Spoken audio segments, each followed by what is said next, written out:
이번 시간에는 화학식의 종류에 대해서 알아보겠습니다. 네, 이 부분은 이 파트를 할 때 많이 활용이 되기 때문에 반드시 기억을 해주셔야 됩니다. 4가지 정도 기억하시면 됩니다. 먼저 구조식입니다.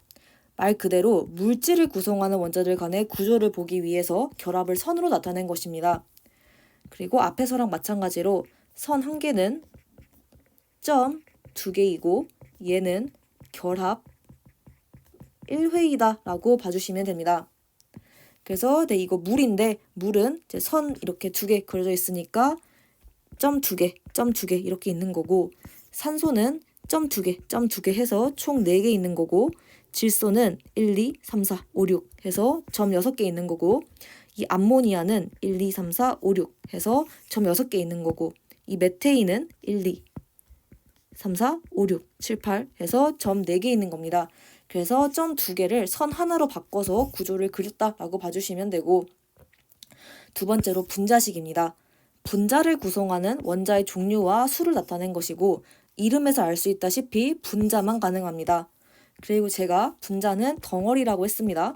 그래서 덩어리로 존재하는 물질만 가능하다라고 봐주시면 됩니다. 그래서 예시가 여기 있는 물질들 다 분자식입니다.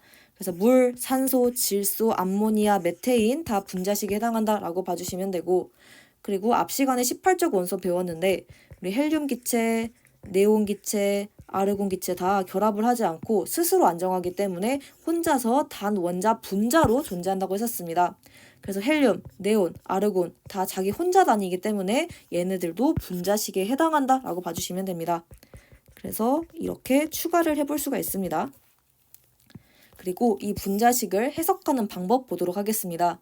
네, 가장 쉬운 예시에 드러났는데 얘 같은 경우는 수소, 산소 해서 원자의 종류 표시했고 여기 아래다가는 원자의 개수를 표시하는데 숫자 1은 생략을 합니다. 그래서 앞으로 다른 화학적 내용을 배울 때도 숫자 1 생략하는 거 많이 보시게 될 겁니다.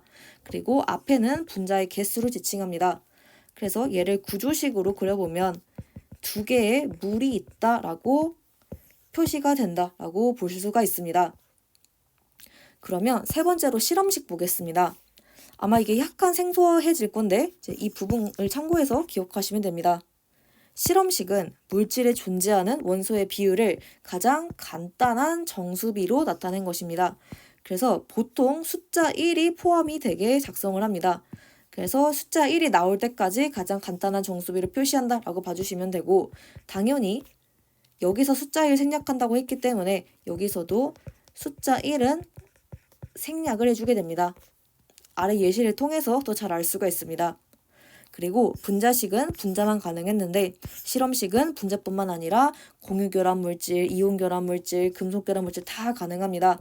그리고 이 3개의 결합에 대해서는 우리 뒷 파트에서 더 자세하게 배울 예정입니다. 먼저 공유결합 물질입니다. 얘네들은 포도당이 대표적인 예시인데 포도당의 실험식을 보겠습니다.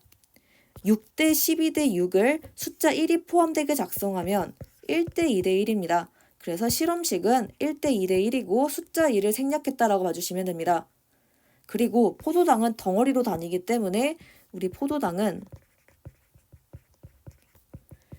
분자다라는 것도 연상을 해주시면 됩니다. 근데 공유결합 물질인데 분자가 아닌 경우가 있습니다. 대표적으로 다이아몬드랑 흑연이 있습니다. 다이아몬드 흑연의 실험식은 그냥 C 하나 쓰면 되는데 다이아몬드랑 흑연은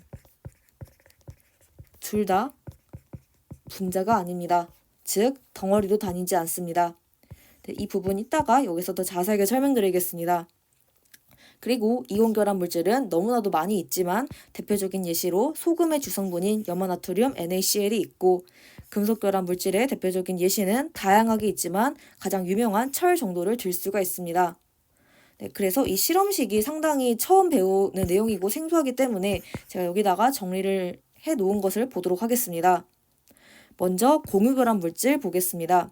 다이아몬드랑 흑연 보도록 할 건데 제가 여기서 팔을 뒤집어 놓은 것처럼 쓴 거는 무한대다라는 거 기억하시면 됩니다. 네, 아마 이건 수학 시간에 했을 겁니다. 다이아몬드는 이렇게 생겼고 흑연은 이렇게 생겼는데 둘의 공통점은 다 탄소로 구성되어 있다는 것입니다.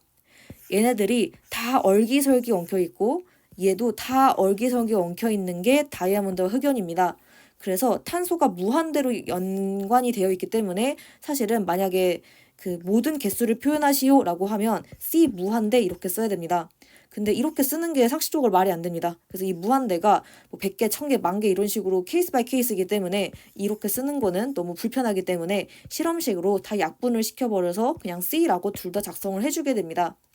근데 다이아몬드랑 흑연에 정말 크리티컬한 차이가 있습니다. 다이아몬드는 탄소 1개당 결합을 4번씩 합니다. 그리고 탄소는 결합 4번이 최대였습니다.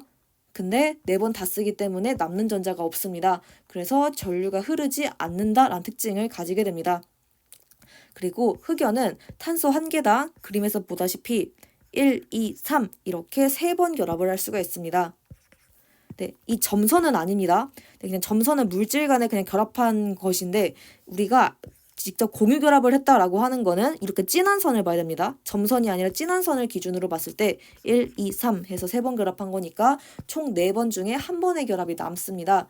그래서 이 남는 전자가 전류를 흐르게 하는 원동력이 된다라고 봐주시면 됩니다. 그래서 이거 앞 시간에 했었었는데 건전지가 있고 전선이 막 연결이 되어 있고 여기에 전구가 있고 여기 사이를 흑연과 같은 뭐 샤프심 등의 이제 흑연 성분을 연결을 시키면 그래도 전구에 불이 약하게만이라도 들어온다라는 거 이제 앞 시간에 했었는데 그거 연상을 하면서 흑연 구조 기억하시면 됩니다. 그리고 흑연이 이렇게 점선으로 서로 이렇게 차곡차곡 쌓여 있는데 이걸로 인해서 우리가 샤프나 이제 연필을 쓸 때 이제 묻어 나올 수 있는 겁니다. 그래서 우리 글씨 한번 쓸 때 이제 흑연이 묻어 나오는데 그게 이 층들이 하나씩 이제 소모가 돼서 종이에 묻어 나온 거다라고 보시면 됩니다. 그러면 이온 결합 물질 보겠습니다. 가장 유명한 염화 나트륨으로 예시가 들어졌는데 나트륨 이온과 이제 염소 이온이 번갈아 가면서 정전기적 인력, 즉 플러스 마이너스 간의 결합으로 인해서 이렇게 막 쌓여 있습니다. 그래서 얘네들은 덩어리로 다 있는 게 아니라 이렇게 플러스 마이너스가 반복되면서 무한대로 존재한다라고 봐주시면 됩니다. 근데 우리가 이렇게 무한대로 쓰자니 되게 좀 불편하고 이상합니다. 그래서 약분을 시켜서 1대1로 해서 NaCl이라고 작성했다라고 봐주시면 됩니다. 네, 만약에 조금 더 변형을 해서 뭐 MgCl2 이런 물질이 있다고 해보겠습니다. 사실 얘도 Mg 무한대 이게 말이 안 되긴 하지만 그냥 Cl 2 무한대 약간 이런 식으로 써줘야 됩니다. 근데 이게 말이 안 되기 때문에 이거 다 실험식으로 약분을 해서 MgCl2라고 작성을 했던 것입니다. 그래서 이온 결합 물질은 덩어리가 아니니까 실험식으로 작성했다라고 보시면 되고 마지막으로 금속 결합 물질입니다. 이것도 뒤에서 더 자세하게 다룰 건데 금속 사이에 전자가 막 자유롭게 움직입니다. 우리 금속은 18쪽 만족시키고 싶으면 양이온 되는 게 훨씬 쉽습니다. 자기가 전자 잃어서 18쪽 만족하는 게 금속은 훨씬 쉽기 때문에 전자를 잃어버린 것이 굉장히 쉬워서 이 전자들이 굉장히 풍부합니다. 그리고 이 전자들은 금속 사이를 자유롭게 움직일 수가 있습니다. 그래서 자유롭게 움직일 수 있는 전자라는 뜻에서 자유전자들이 이제 움직인다라고 보시면 되는데 얘도 마찬가지로 덩어리로 안 다닙니다. 그래서 덩어리로 안 다녀서 철 무한대 이렇게 작성을 해줘야 되는데 이게 이상하고 말이 안 됩니다. 그래서 약분을 시켜서 그냥 철 이렇게 작성을 한 것입니다. 네, 마찬가지로 숫자 1은 전부 다 생략이 되어 있다라고 봐주시면 됩니다. 그래서 실험식은 이온 결합, 금속 결합에서는 반드시 쓰는 거고 공유 결합은 뭐 쓸 수도 있고 안 쓸 수도 있다라고 보시면 됩니다. 그러면 네 번째로 시성식 알아보겠습니다. 이 시성식은 물질의 성질을 나타내는 중요한 부분을 분리해서 나타낸 것입니다. 가장 대표적인 예시가 아세트산이라는 물질이 있습니다. 그리고 이 아세트산은 식초의 성분입니다. 그래서 우리가 이제 식초를 먹게 되면 톡 쏘는 느낌이 드는데 그게 바로 산이라는 즉 애시드, 산성 성분 때문이다라고 보시면 됩니다. 네, 아세트산을 이렇게 쓰는 걸 많이 보게 될 텐데 이거를 탄소랑 수소랑 산소랑 묶어가지고 C2H4, O2 이렇게 쓰고 싶습니다. 근데 이렇게 안 쓰고 이렇게 씁니다. 따로 탄소를 분리해서 씁니다.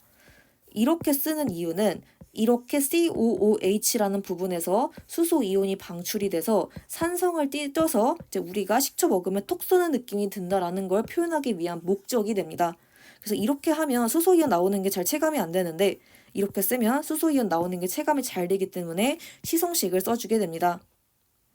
네, 그래서 이렇게 4가지 화학식의 종류 반드시 기억을 하시면서 이 파트 마무리하도록 하겠습니다.